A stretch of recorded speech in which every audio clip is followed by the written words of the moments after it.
Shri Manoj Kumar ji Jha, 5 minutes.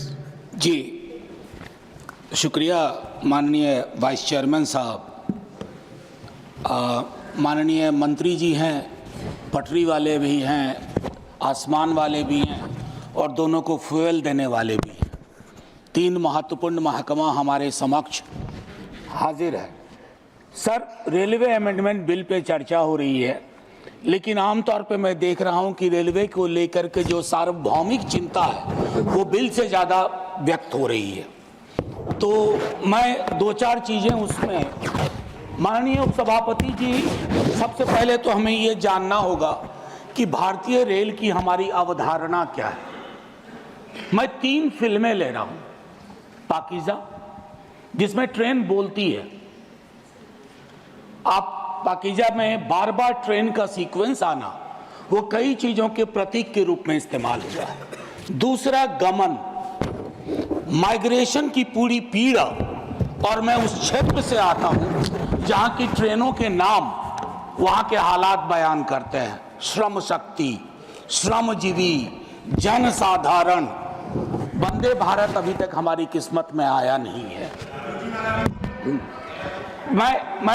मैं कुछ बातें, माननीय उपसभापति महोदय, और एक फिल्म है कुली, उसके भी क्या निहितार्थ थे हम सब वाकिफ हैं।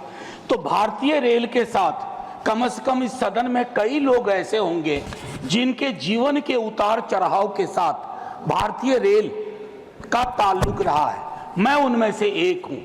अपनी जिंदगी के हर पड़ाव पे भारतीय ट्रेन ने मुझे सुकून भी दिया है और मुझे सोचने समझने की शक्ति भी दी है, खिड़की के पास बैठ करके। माननीय उपसभापति महोदय, ये कोइंसिडेंस नहीं है कि आज मैं सुबह बाहर अपने घर के खड़ा था, कुली मोर्चा के साथी आए और उन्होंने अपनी चिंताएं मेरे समक्ष कही। हम सब ने कुंभ का बहुत जिक्र किया। प्रयागराज स्टेशन पे जो पारंपरिक रूप से काम करने वाले कुली थे, उनको दरकिनार करके आउटसोर्सिंग की गई। पूरा दस्तावेज है सर, सौंप भी दूंगा। कुलियों को लेकर के मेरे पास इसलिए भी संभवतः आए होंगे क्योंकि लालू जी के कार्यकाल में कुली वर्ग को जो सुविधाएं दी गई वो महत्वपूर्ण है, याद करना। बाकी नव उदारवाद ने कई प्रस्थापनाएं बदल दी हैं। लोकल फॉर वोकल की हम बात करते हैं, कुल्हड़ को हमने आखिरी सलाम करके किनारे कर दिया। कुछ चीजें जो मैं कहना चाहूंगा, मैं माननीय मंत्री जी से कहूंगा, do we really require 100% electrification? क्या ये हमारे लिए सबसे बड़ी प्राथमिकता हो? उस रूट पे भी इलेक्ट्रिफिकेशन, जहां दिन में सिर्फ एक गाड़ी चलती है यहां से वहां, और मढ़ौरा में जो डीजल इंजन बन रहा है जिसकी कोडल लाइफ 30 ईयर्स है, उसका क्या होगा? अभी भी मढ़ौरा में निर्माण हो रहा है।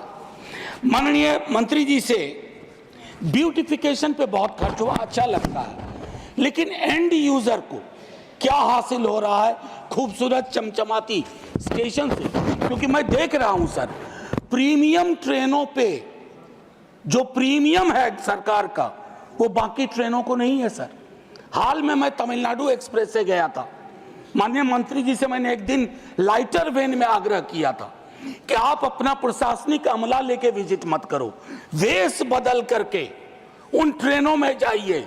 श्रमजीवी, श्रम शक्ति, टीएन एक्सप्रेस, कोई आपको पहचाने नहीं कि आप अश्वनी वैष्णव है, तो आपको फर्क पता चलेगा। माननीय मंत्री जी, IRMS बनाया, लेकिन उसमें 8 सर्विस और जोड़ दी।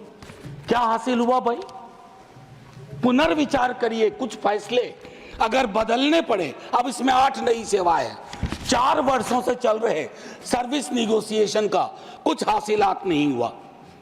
मेरा मानना है कि पहले का जो रेलवे का था कि 5 बोर्ड मेंबर्स बोर्ड में जो अपना अपना डोमेन नॉलेज लेके आए, उनको उसको बहाल किया जाए।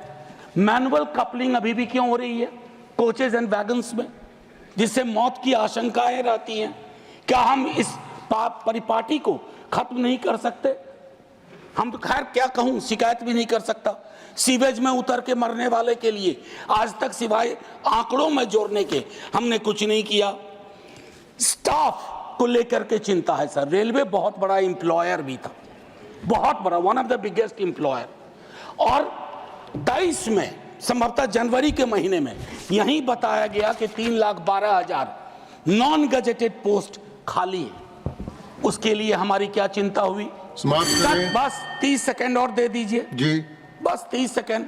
भारतीय रेल के भविष्य का सवाल है, हमारा भी भविष्य जुड़ा हुआ है। और सेफ्टी को लेकर के मेरे कई साथी बोल चुके हैं, मैं उस पर टिप्पणी इसे पे इतना करना चाहता हूं कि जब कवच की चर्चा हुई, हमने बहुत सारे विजुअल्स देखे, बहुत तरह की बातें देखी, लेकिन उसके बावजूद अगर इस प्रकार की दुर्घटनाएं होती हैं, जैसे उसके लिए एक अकाउंटेबिलिटी मैकेनिज्म, अक्सर हम देखते हैं कि भगदड़ भी हुई यहाँ न्यू दिल्ली रेलवे स्टेशन पे, खबरें आई कि सीसीटीवी ऑफ कर दिए गए।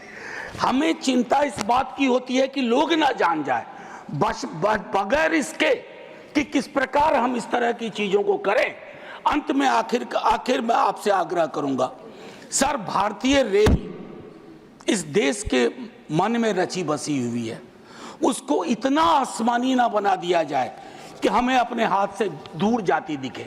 वंदे भारत से कोई विरोध नहीं सर, बहुत चलाइए वंदे भारत, लेकिन जो आपकी पुरानी ट्रेन थी जिसमें 80% आबादी आज भी सफर करती है, उन ट्रेनों की क्या हालत है उस पर भी विचार करें। शुक्रिया सर, जय Hind. Shri Subhashish Khuntia. Shri Subhashish Khuntia. Stay ahead with our cutting-edge news app. Instantly access the latest shorts in just 1 minute and breaking news in just 50 words.